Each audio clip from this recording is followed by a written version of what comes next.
But welcome to the Marvel Iron Man Avengers panel.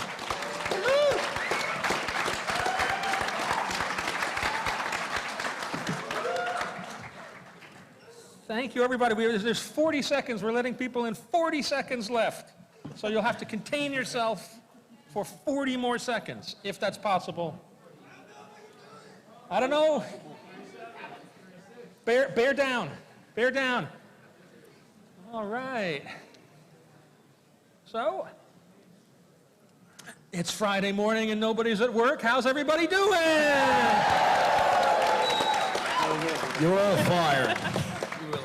Welcome and thank you so much for coming out to the Marvel panel, the Iron Man and Avengers panel. This is a big catch-all for all things in sort of the Avengers world. We have, as you will see, a huge panel here of people who I will now introduce to you so that you may meet them and know them as I do. First up, the man who writes Astonishing Ant-Man and also, as of next week, Samuelson, Captain America, Mr. Nick Spencer. He looks like that.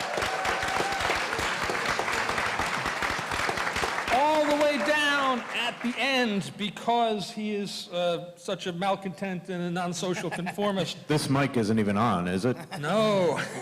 The man behind Deadpool and as of next week Uncanny Avengers, Mr. Jerry Duggan.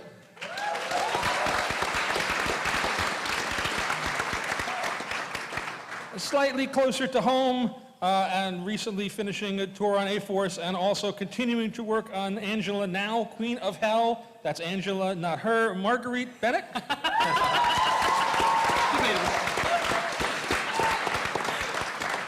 More towards the far end center, the man behind formerly the Mighty Avengers, now Contest of Champions, New Avengers, and the Ultimates, Mr. Al Ewing.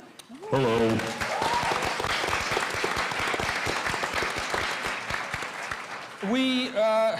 We put Wolverine on the New Avengers, we put Deadpool into the Uncanny Avengers, and so sadly, joining us here today on the panel, the writer of Black Knight, carrying on the tradition, Mr. Frank Thierry.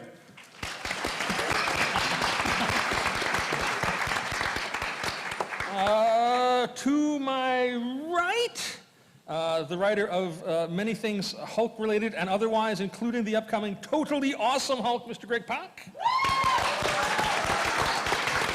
Thank you, thank you. And I think last but not least, in the center, the author of many image books you like and the upcoming Illuminati, Mr. Josh Williamson.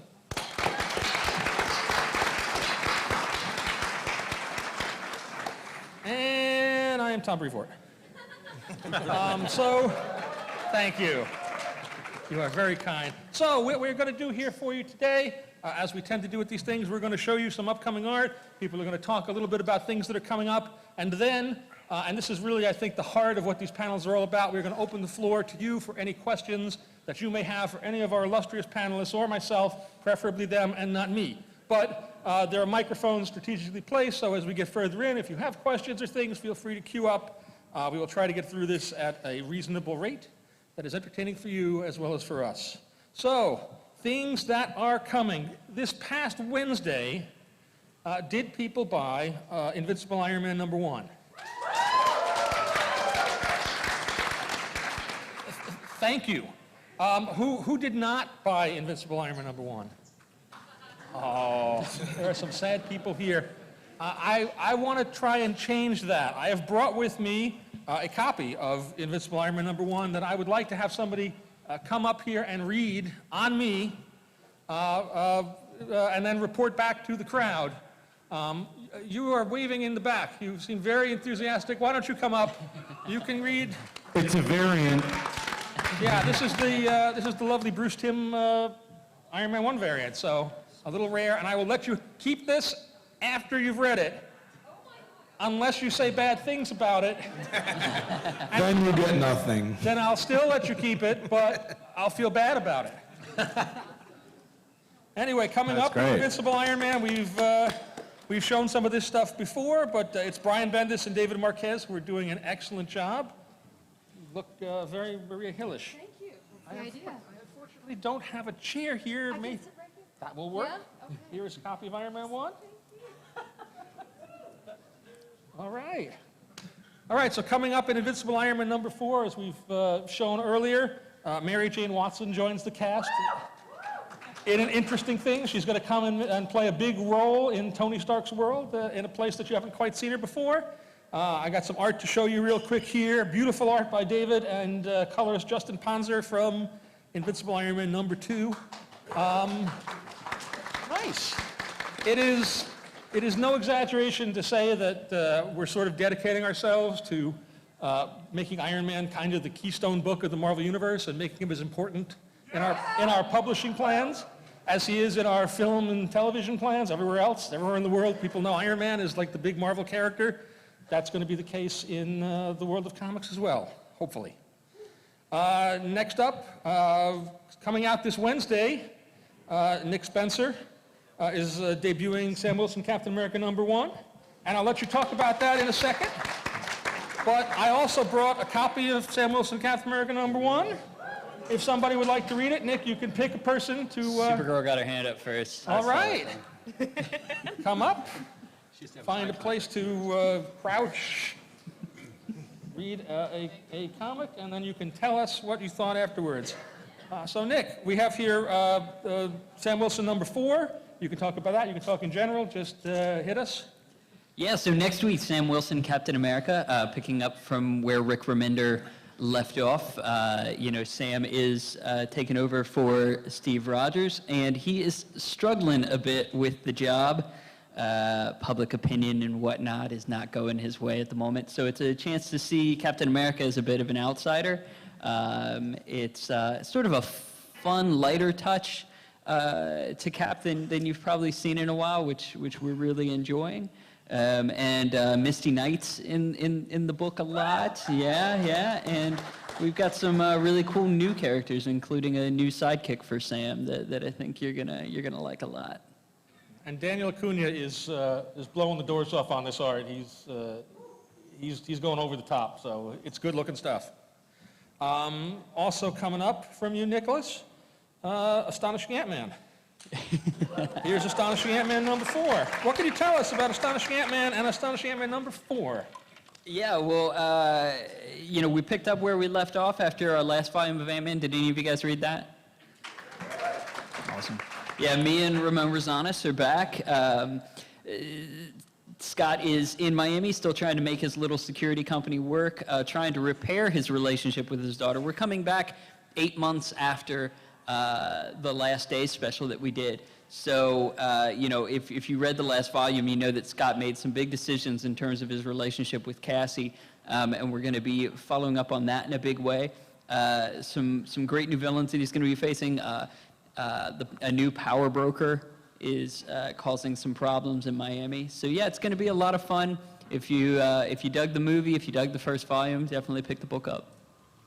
All right. Another book that we announced recently that people have been asking about the character and asking about the book and whether there'd be a new iteration of it.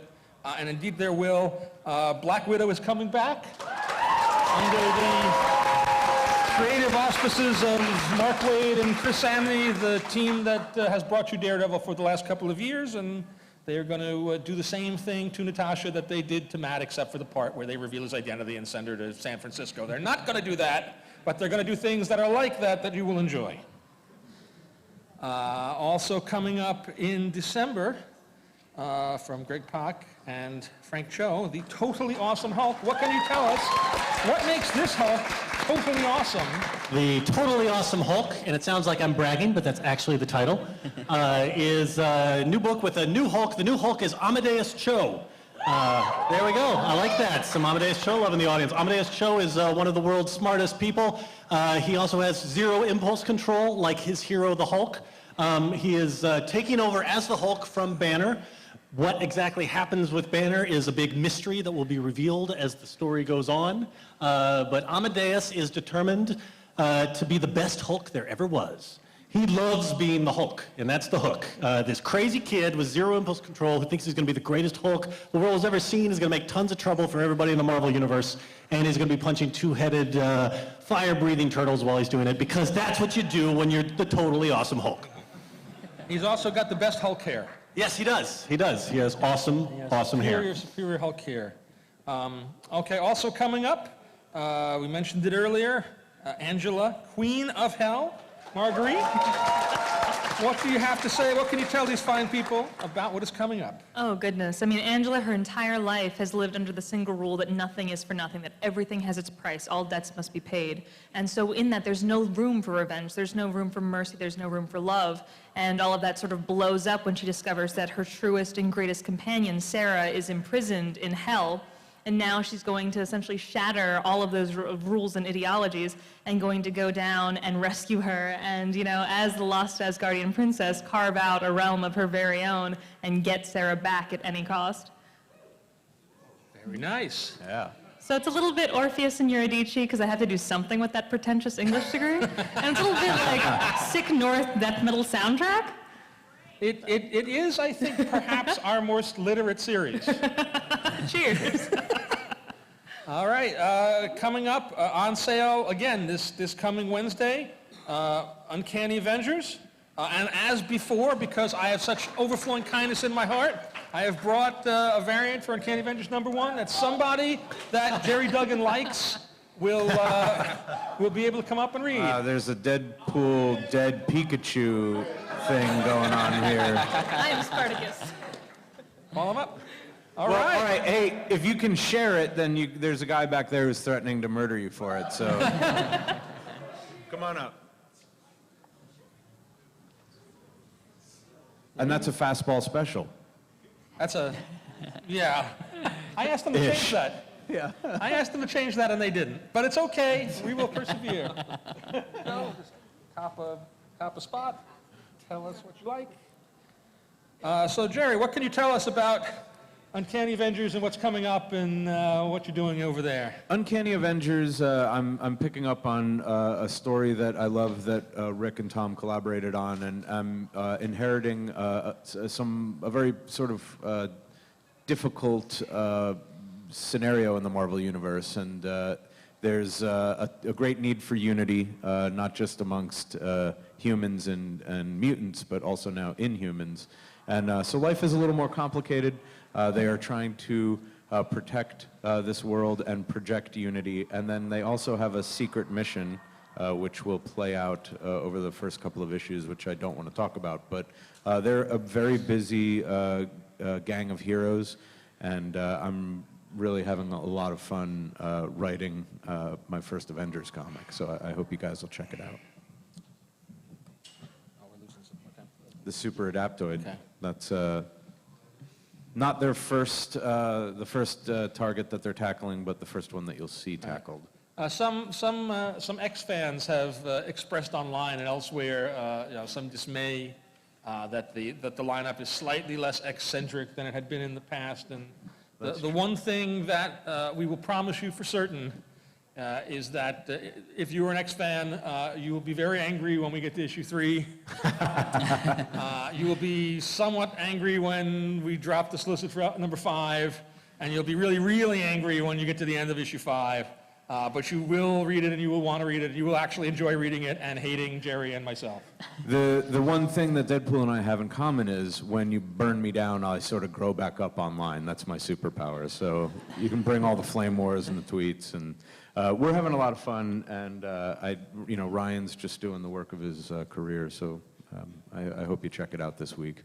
And speaking of Deadpool, there's a new Deadpool series. Yes. Also from you, Jerry. What can you tell us about what's going on in the world of Deadpool 8 months later after Secret Wars? Well, really briefly, he's had a really big change in the time since you've seen him. He is now one of the more visible heroes, and I don't you put any quotes around that, in the Marvel Universe. And his whole life is upside down. I think by the end of the first issue, you'll sort of be very disoriented in a great way, and then by the end of that first arc, we have a whole new set of problems, and we have a really wonderful villain turn for a character who shall be nameless. But we're having a lot of fun building up that relationship, and a lot has happened to some of the cast from the last volume that you may not be expecting. So if you weren't reading the last volume, but you're curious about Deadpool comics, I promise, though, this is as safe a time as any to jump in the Deadpool pool. Jump right in. But this, Mike Hawthorne is drawing, the work of his career. Some of these panels were taking him over a day in the Korea sequence. That's what you're seeing here. It's worth it for his work alone. Back during the original Sin crossover, which seems so long ago now, Frank Thierry in the pages of Original Sins did a short Black Knight story that a lot of people really, really liked. And so consequently, we are debuting a Black Knight series written by Frank. Finally, you let me do it. So what can you tell us about, other than the fact that you came to me every 3 days and were like, when are we going to do that? Why are Black we Knight not book?" doing this? Yeah, exactly. Well, we're basically calling it, our tagline is Breaking Blade. It's kind of like Breaking Bad meets Game of Thrones. Dane has started to succumb to the blade, the power of the blade. And he believes that's a necessary addiction, that he needs to go through with this because he needs to be the one to wield the blade. He finds himself in Weird World, which is kind of like Alice in Wonderland by Quentin Tarantino. It's kind of like everything in their mother's trying to whack you over there. So it's a dangerous place. In the first arc, the Uncanny Avengers, I will be borrowing Mr. Dugan's team, and they will be coming after him. And we will be finding out why and have that play out in the first arc, and it should be cool. Very good, very nice. All right, also shipping this Wednesday is the new Avengers Number 1. And look at that, I have a copy of new Avengers Number 1 as well. Al Ewing, would you? I'm gonna pick someone from over there, like the person right at the back who's waving like this. Stand up, please. It's you. Right, okay. Yep, you. That's All right. it. Come this way. All right, so here's the new Avengers Number 4. We're debuting this cover and such. What can you tell us, Al, about what is going on in the world of the new Avengers? Right, the newest Avengers. It's basically, if you've been following Time Runs Out, you'll know that Roberto da Costa is the new Supreme Leader of AIM, which now stands for Avengers Idea Mechanics. He's running a global rescue force out of from international waters from Avengers Island, a kind of floating island outside all jurisdictions. It's basically Thunderbirds meets Uncle. With like bigger everything, bigger weapons, bigger kind of flying machines, bigger gadgets. They're gonna be doing all kinds of insane, fun stuff all over the place. And starting with Paris, where they're going to be fighting a half scorpion, half gorilla with a floating four-dimensional crystal for a head. And that's not the weirdest thing that's going to be in the book. So hope you're excited about that. All right, and then a few weeks later, we launch the Marvel Universe iteration of The Ultimates, also written by you, Al. I don't have a copy of that because it's not coming out next week. Yeah, well, the Ultimates could have gone back in time and given you one. Yeah, what this is in the wake of what's just been happening with, again, Time Runs Out and sequels and all that, Earth is quite vulnerable now to huge, cosmic, horrible events. So they need a team to deal with enormous, cosmic, epic, giant events, and this is that team. The impossible is where they start. And in that spirit, first issue, they're going to take on Galactus, and you may think you know what's going to happen. You don't. You really don't. So issues 1 and 2 for that. So, yeah. Have you finished up on Iron Man? Would you like to come up here, please? There's the art of Kenneth Rockefeller there. All right, a non-biased, non-influenced review of our reader of Iron Man Number 1. Yeah, and luckily I had not seen the digital version, so this was legitimately my first read. The art is gorgeous, gorgeous. I think it's a really good first issue because it's really nicely paced. It's a great balance of humor and action, pulls in some really classic Tony-centric villains, but gives them a new twist. And the Tony voice is externally kind of what we've gotten used to over the past 6 to 9 months, which has been kind of questionable and like really nuts. But it's undercut with what feels to me like the true internal Tony voice. So like, Excellent. awesome. Well, thank you Awesome very much, first and, issue. you know, Thank you enjoy so much. enjoy the variant. Thanks for coming up. Big hand for Tom Brevoort's daughter, everybody. That's Tom Brevoort's daughter.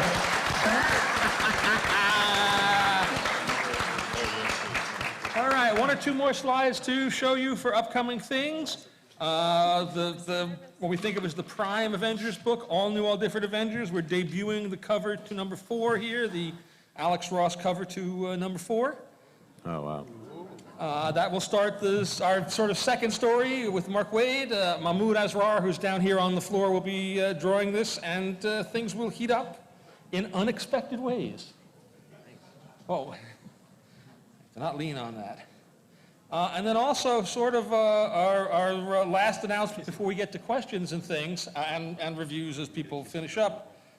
Coming in March, we have Captain America's 75th anniversary. And as sort of a commemoration of that, we're going to be doing a little Avengers family event that will run through assorted Avengers and related titles called Standoff. It looks like this. Nick Spencer and artist Jesus Saiz, who's been doing some great work over at the other company for the last couple of years on Swamp Thing and more recently Green Lantern, are going to kick it off. Nick, what can you tell us about this that we can actually say here? Yeah, it's my first event, so I'm pretty excited. Standoff involves all new, all different Avengers, Uncanny Avengers, New Avengers, Ultimates, and is really spinning out of Cap's 75th anniversary. It's set in a little town called Pleasant Hill, which is a lovely little place and a lovely little town to live in, very quiet community that has some very deep, dark secrets that the Avengers are going to find themselves in the middle of, some things that other folks would much prefer didn't come out. And yeah, again, this is really about us really trying to celebrate the Cap anniversary in the biggest, best way possible, and it's going to be a lot of fun. Yeah, I've wanted for a bunch of years to do sort of a more Avengers-centric, smaller event similar to the X-Men events.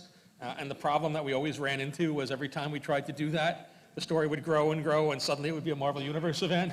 So finally, we've got one that will be the right size for this. Probably the closest analogy in terms of the size and scope of it is something like the Black Vortex event we did with Guardians and X-Men a year or so back. So it will not have thank you. It will not have a dedicated series. It'll have an alpha, and then it will run into issues of all new, all different Avengers, Uncanny Avengers, New Avengers, Ultimates, Captain America, and so forth, all up and down the line. Only will last for 2 months, so hopefully the buy-in will not be too great for everybody, and a bunch of cool stuff will happen, more of which I'll be able to tell you about after some of these books come out. So watch the skies.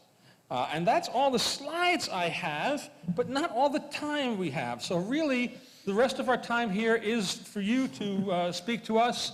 Let us know what's on your mind, what you're liking, what you're not liking. Ask us questions that hopefully we can answer. So people can hear. If you can line up by the microphone, that would be lovely. And we'll bounce between the mics, right? Yeah. If we have 2 two, lines. that's fine. Why don't you start us off, sir? Hi. I was always a big fan of Cloak and Dagger, and I felt like they used to be really relevant up to like House of M and Civil War. And then they just vanished. And then even when you guys started to incorporate X-Men characters more with the Avengers, they didn't show up again. And now with the push for diversity, more female representation, like, I feel like it'd be like a home run. Like, why are they just not in the universe anymore? They've been here and there in the universe. And actually, you asked us at a good time because I think it's okay for me to tell you that Cloak and Dagger will be showing up in Amazing Spider-Man in a few months in a big way. And that Dan Slott's going to be doing some bigger things with them. So you're about to see them again, probably in a more prominent role than we have in a while. Awesome. Did you read Spider Island, Cloak and Dagger? Yeah. That was me and Maria's. I really Yeah. We tried, man. All right, go over to the other side. Hey. Oh, Hey. that's loud. Hey. Yes. This question's for anyone, but it comes from Al. I just love the... Hello. I love the work you did on Loki so much. It was so yes. touching. You made me cry on the subway, so thanks for that. That was the goal.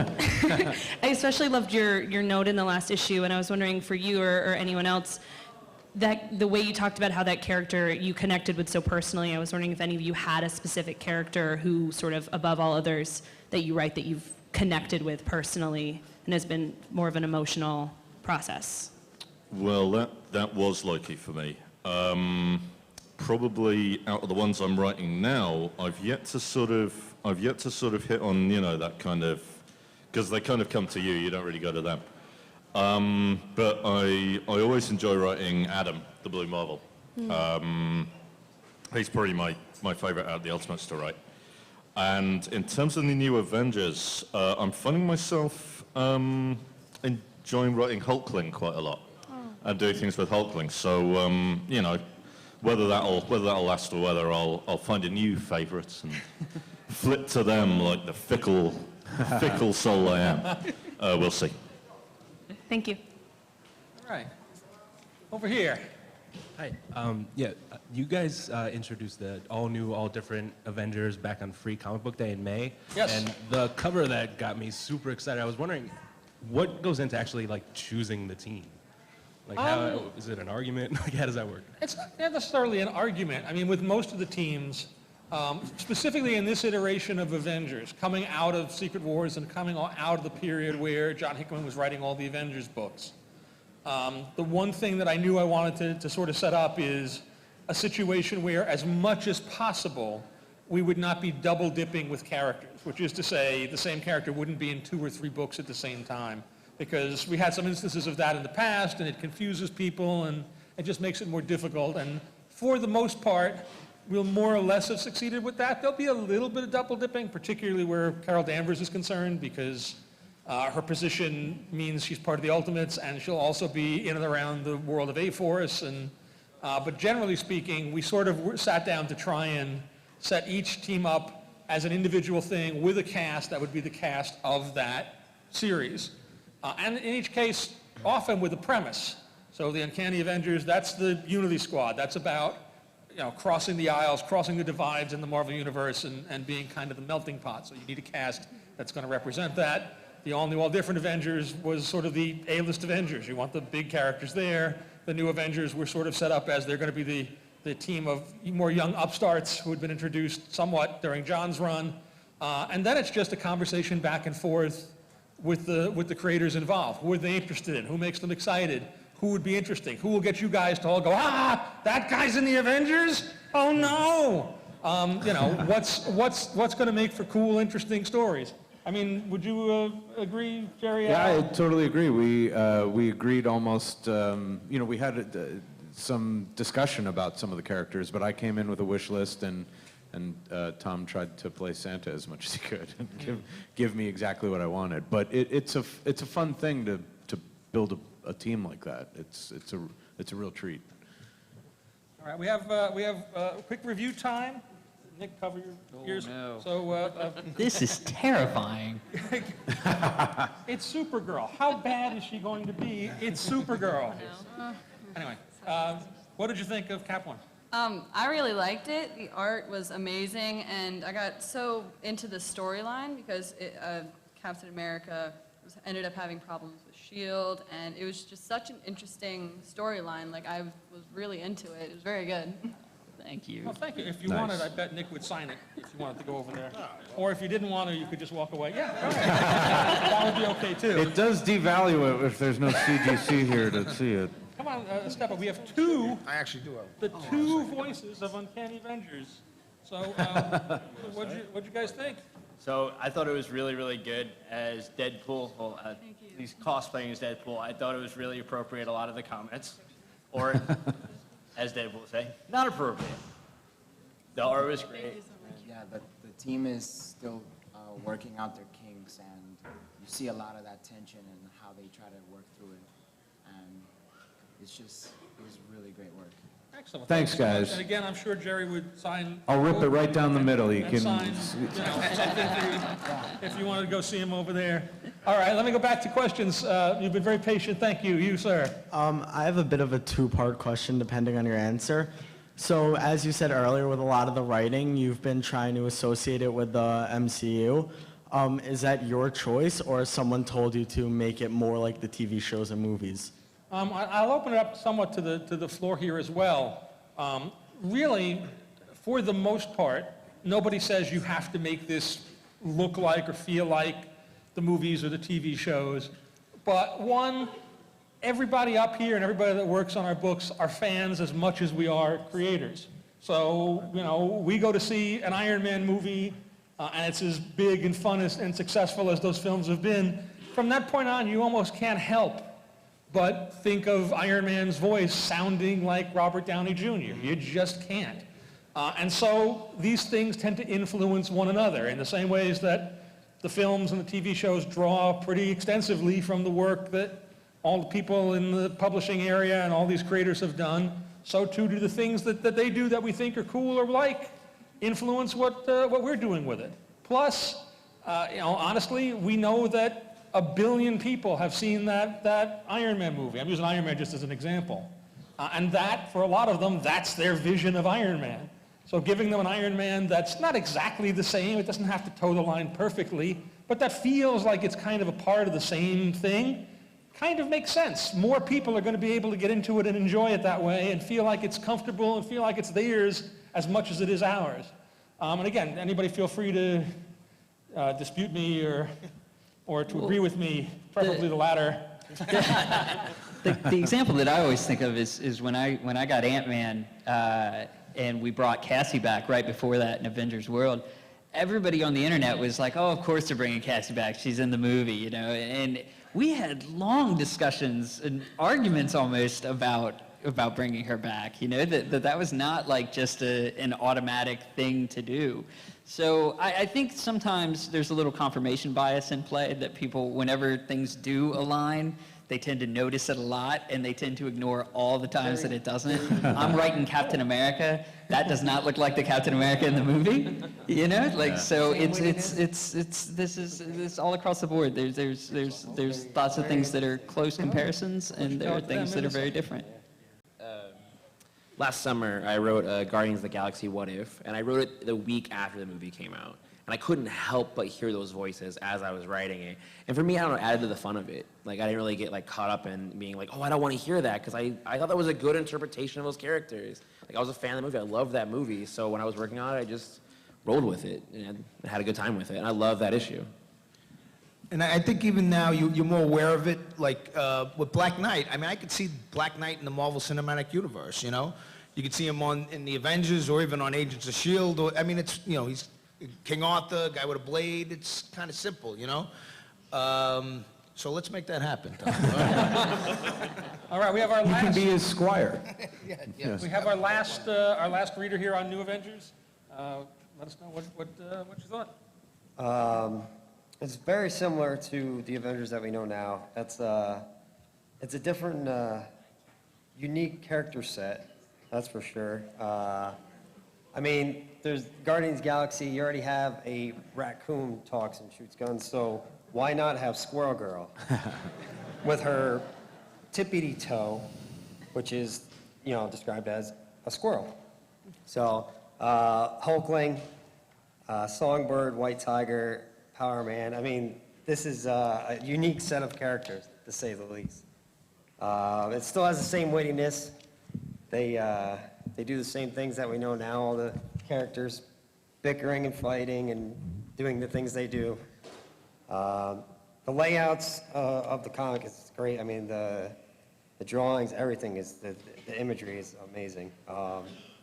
Avengers Island gives you the layout of how the island looks, where it is. It is, it's very well put together, to say the least. All right, well, I'm glad you enjoyed it. And again, as with everybody else, if you wanted Al to sign it, he might even do that if you went over. Yeah. I think I might do that. Nice. All right.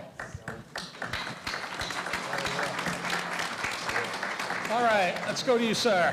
Hi. So I was. Oh, got that mic. Just be. Yeah. So I was kind of getting out of Marvel before. I was into How DC. dare you? I Yeah. know, I'm sorry. I'm wearing a Hawkeye shirt. Does that make it better? Pull you back in. Okay. It was only $25. But Ant-Man really brought me back in. Nick Spencer, you're a god. So my question is that there have been a lot of Ant-Man throughout the years. Hank Pym, Scott Lang, and who can forget everyone's favorite, Eric O'Grady.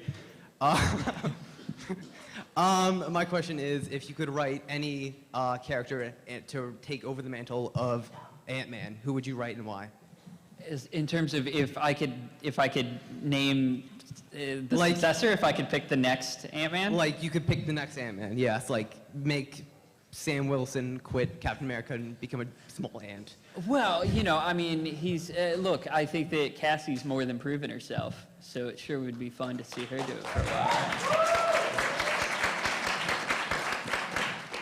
So yeah, well, thank you so much. I love hearing that I'm a god. Who doesn't? Thank you. Sorry you had to find out like this at a panel. All right, you over there. Hi, so, you know, obviously Miles and Reed are now in 616 from the Ultimate Universe, and now the Ultimates is a team of... Is it 616? Whatever it is. Ooh, I blew your mind. Right, and, you know, the Ultimates is now that team before. They're pretty much a pretty big far cry from the original Ultimates team. So I guess my question is, are there going to be any other elements of the Ultimate Universe in the new Marvel Universe, non-616? Is the Ultimate Universe going to be even a distinct entity? Or is it going to be like one of those things where it's like Age of Apocalypse, where it just pops up every couple of years as part of something? I could tell you about... Yeah, I guess that's it. I think that's it. Sorry. I could tell you about a building from the building? Yeah. Okay. I'll tell you, there's a particular building from the Ultimate Universe that's coming over to us called the Triskelion, I believe. Have I got that right? Triskelion? Yeah, I think you stumbled on it. So the Ultimates, the new Ultimates for the main Marvel Universe, operate out of the new Triskelion, which is pretty much looks like it used to. It's now a kind of three-way building, which one third of it housing the HQ for the Ultimates, one third of it housing the new Wakandan embassy in New York, and one third as a kind of ground crew for Carol Danvers' Space Force Alpha Flight.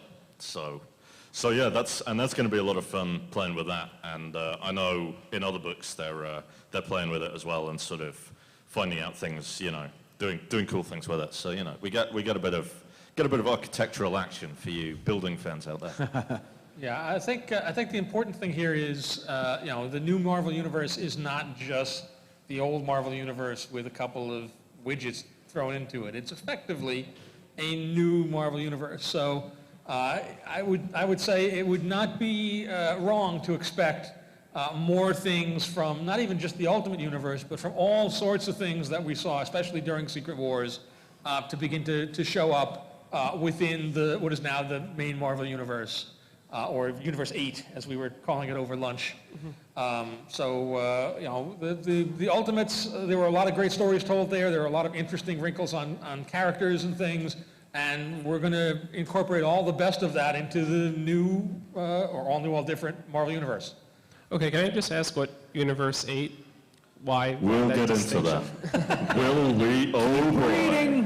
Oh boy, will we get into that. Oh, you have no idea. Oh, I have been wanting to do this for so long. Read my books.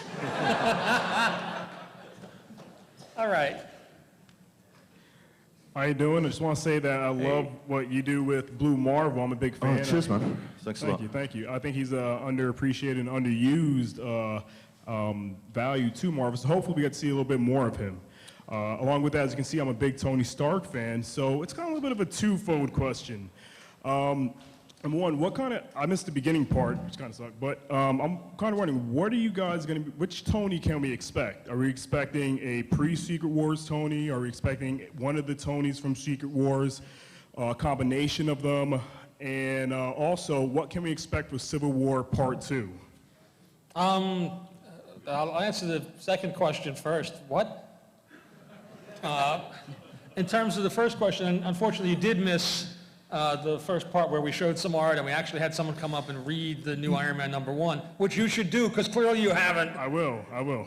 There's a whole floor of comics down there. You can go get one when you're done here.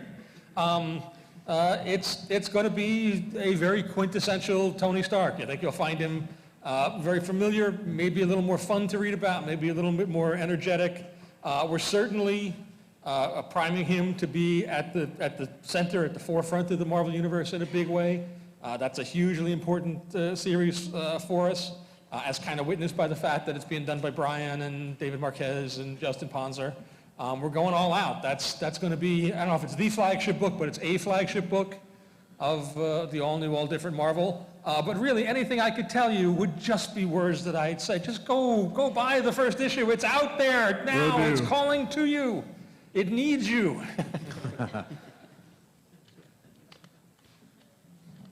Hi. Okay, Hi. this mic.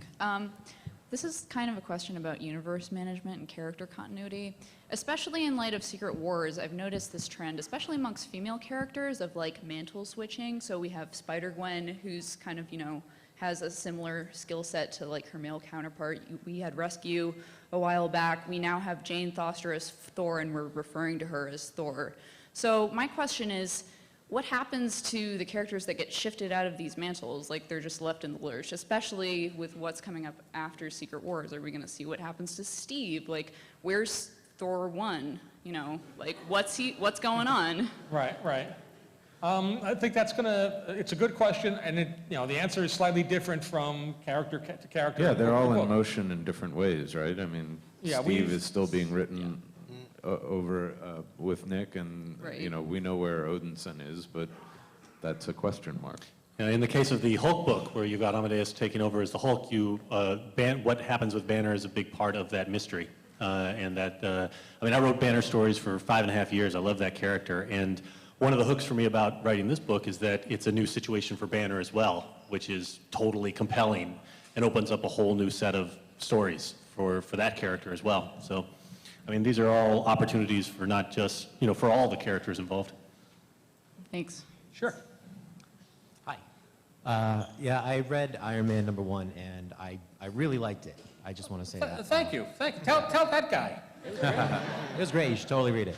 But in regards to MJ coming up in the book, I just want to say I really liked Renew Your Vows. I hope to see more of that kind of stuff with Spider-Man, but I know that's not necessarily the direction you're taking him in. Right. But I think a lot of fans are very nervous about MJ coming into the book because of Tony's reputation as a ladies' man, and it's just sort of feels a little bit weird to have those two characters paired up after maybe just the relationship that Peter and Tony had before, and then I know MJ's her own woman, she can make her own decisions, but it's kind of an age gap there too, and so that might necessarily be what's happening, but it's not that much of an age gap. Are you MJ's uncle? I'm a big MJ fan. So I feel very protective of her. Especially since I feel like, I don't know, she kind of belongs with Peter still. That's just where I am on that still. I dig where you're coming from. The thing that I would say to you is, did you like the way that Brian handled Mary Jane in the Ultimate Series? I trust Brian a lot. I think you can, if you like what Brian has done with MJ, and granted that was in the Ultimate Universe, so it's a slightly different character, I think you can trust him to do right by that character and to treat her respectfully and to give her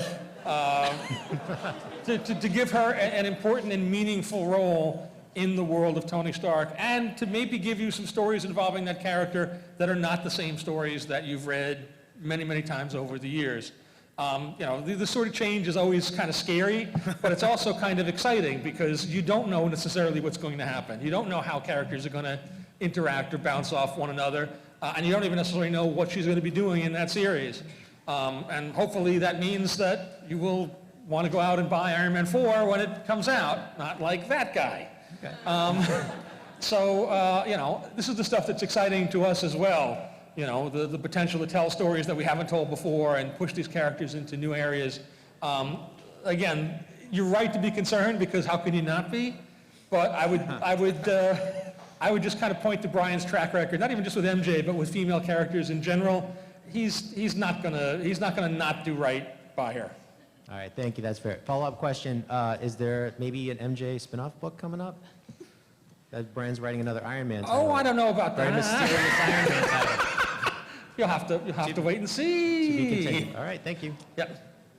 I was a big fan of the all-new X Factor, and really because I'm a huge Gambit fan and always on the lookout for his appearances. I'm just wondering if any of you are sort of pulling for him, maybe it's on a wish list somewhere to appear, or even have an opportunity to bring him back in a significant way. One person on this panel has pulled for Gambit, and you'll know more about that very soon. So yes, there is more Gambit in the future from somebody on this very dais. Thank you. Thank you very much. Somebody in this room is a murderer. When the lights go out. Hi. One quick compliment, one quick question. I love the idea of the Miss Marvel, Nova, and Ultimate Spider-Man kind of being like the junior guys learning from the senior veteran Avengers. I can't wait to see that dynamic and the teachable moments involved. That's going to be great.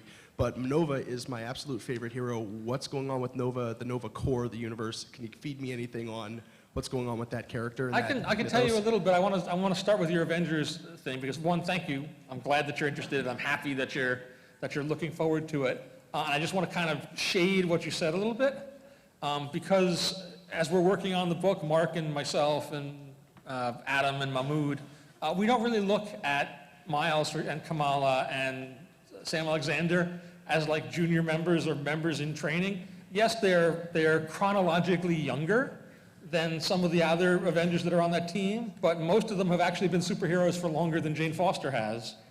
And in fact, they are just Avengers. And kind of the mantra, the underlying concept that we have, Mark and myself, for the all-new, all-different Avengers, as to what they're about is the Avengers are there to make each other better. And that's less even about being better superheroes than it is even just being better people. That Tony Stark, when he is standing next to Captain America or standing next to the Vision or standing next to Kamala Khan, is just naturally influenced and is a better person, is the better version of himself. And so this is not going to be as simple as the older characters teaching the younger characters. It's all the characters influencing one another and hopefully bringing out the best in one another. Like that's really kind of the spirit that we're trying to bring to this iteration of the Avengers. Awesome. In terms of Nova, there's a new series starting in, I'm going to say November or December because I forget off the top of my head because I don't edit it. But it is a new series of Sam's solo adventures. His father is back from space. He has rescued his dad, who is also has also got a Nova helmet and is also out being a Nova. So it's kind of this strange, new, interesting father-son relationship where the two of them get to go out and have space adventures and deal with their situations at home and dark secrets and things that are lurking. Jerry, do you know anything more about this? I know what's coming, and I was super excited for them. You know, I got a taste for Sam. It was a real joy to write an inexperienced hero. And my son's not much younger than Sam, and that was a book we could share together. But I loved writing the core. I loved reading the core back in the day, and I know what Sean and Nick and everybody has planned, and it's a good time to be a Nova fan. So then that Nova on the cover art that you guys showed, that's not a Sam and Richard Rider? That's No. Sam and his father? Yeah, that's Sam and his dad. Thank you. That's Sam and Jesse. That'll be a scoop for you, I guess. Nick Lowe's going to be so angry. It was Rich! You guys done? Captain. All right, yeah. Hi. Hi there. My question is for Marguerite. How you doing? All right. Hi. Loved A-Force. It was amazing. Thank you so It was much. absolutely outstanding. And I'm looking forward to Angela from Hell. My question is, okay, I'm very encouraged by the comments I'm hearing right now about how the characters are all learning from each other. I'm not hearing anything about gender bias, and I'm not here to play that game right now. I am very wondering and very, very curious and very wondering, because we have, obviously we have Angela's series, we have a Black Widow series coming up, and Captain Marvel's still going on her own series. Are there going to be any more like major world building changes that are going to be female driven, that are going to have a female lead, that are going to be very, very big in this? I think that I'm going to answer. You can feel free to answer first and make something up, right? You're a writer. That's not a very encouraging answer, Tom. No, I'm sorry. I think the answer ultimately is yes. And I forget the exact number, but we counted it a couple of weeks back, and I think we now have something like 16 titles that star female leads, which is huge and a huge difference from only a couple of years ago. And it's a trend that's going to continue. And as those characters, gain more prominence and are more central to what's going on in the universe, they are more naturally going to be at the center of big event stories we do, and the sort of larger, sweeping Marvel Universe epics that we deal with. So I think, yes, even though I can't necessarily tell you specifics here because, frankly, it's not yet time to tell you specifics of the next thing, I should really finish Secret Wars first. I don't understand why you released Avengers 0 before Secret Wars was finished. You have so many confused people right now. We're like, what just happened? What? No. Well, we released Avengers 0 because, well, Secret Wars is late, and at a certain point, one of the things that keeps us in business is publishing comics and making money. And so we could not do that for a few months, or we could, stay alive. So at a certain point, with Secret Wars being what it is, we had to make the decision. We're going to roll with Avengers 0. We're going to roll with the books that come after it. And it stinks. It's not the best version of this, but fortunately, I've said this elsewhere, and I'll say it here again too, Secret Wars is unspoilable. Secret Wars cannot be spoiled. So all the things that you're going to see... I've been trying. I'm trying even today. All the events of that story will play out hopefully the way it was meant to, the way it should, and will be by John, and will be by Assad, and will be hopefully, by the time we get it all done, one of these days, far in the distance, still, a journey and a story that the people that have stuck with it will feel was worthwhile and valuable. It stinks, I'll be the first one to admit it. It would have been good that if we'd got it done the way we should have and on the time schedule that we wanted to. We didn't, and we made the decision, as we've sometimes done in the past, that we're going to stick with this creative team and not chop it into bits and have a lot of other people get in and bail water. And yeah, that means that some people will be slightly confused, but especially given that we were coming back to the all-new, all-different Marvel Universe with an 8-month jump after Secret Wars anyway, the actual events of Secret Wars don't so material impact on most of the titles that are coming out that it's going to spoil your enjoyment. You can be mad at me and upset, and I think that that's valid. I'm sorry. I'm sorry. I'll meet you outside. Oh, well now. Kidding. And I think, like I say, I think that's valid, but hopefully we made the right choice to give you the maximum possible enjoyment of the most things over the most time. And if not, you'll all tell me. You're not shy about that, I know. She's going to show up at your house, Tom. Believe me.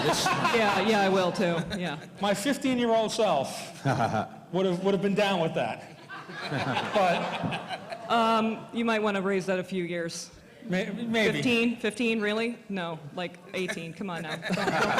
Don't. No. My 18-year-old's...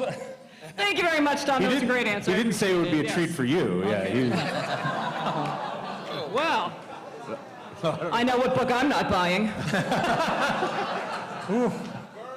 But before I say anything, Marguerite, did you want to say something? Because I was just going to... Yes, actually, Margaret, I would love to hear what you have to say. I'm off in hell. It's our own sandbox. I mean, I can have Angel poke someone with a hot poker, but that makes me happy. That's awesome. Great job. I was just going to say, Rogue is the leader of the Uncanny Avengers. So I mean, there's even though it might not be Rogue and the Uncanny Avengers, I think there are a lot of interesting female characters that are heroes. Agent Preston was the hero of the first arc or first volume of our Deadpool. And obviously it's Deadpool, but I mean, those are the characters we're just trying to write. Stop sucking up. I'm still not buying your book. I'm not. Well, I don't expect. I'm not trying to force anyone to buy Deadpool. It's at its own cruising altitude. Believe me, there's nothing I haven't been able to, crash it yet. I don't think. But, Do you feel like we gave you a halfway decent answer to your question? What do you think, guys? Did they give you a halfway decent answer? Should I keep burning them? All right, they're going to let me sit down now. Thank you, Marguerite. I'm very excited about your book, and I'm glad you get to have a free playground to poke people in the eye with. That's pretty awesome. Thank you. All right. What is best in life?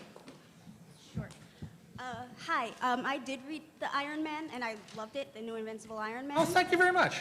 And Tell that guy. I have a question about, in it, we meet the character Amara Pereira. Yes. And if we're going to be seeing more of her, because I really enjoyed her, so is she just going to be a one-off date, or if we're going to be seeing more of her? She's particularly with her revelation of like her discovery with what's going to happen with that. I don't want to spoil it for people. Brian didn't devote as much space in Iron Man 1 to Tony's first meeting with Amara Pereira to make her a throwaway character. She's a huge part of the series going forward. She is a regular part of the Tony Stark cast of characters. I don't think we actually see her again until issue 3, but when we see her again, it's big, it's important, it's meaningful. She is going to be a player in that series, so have no fear.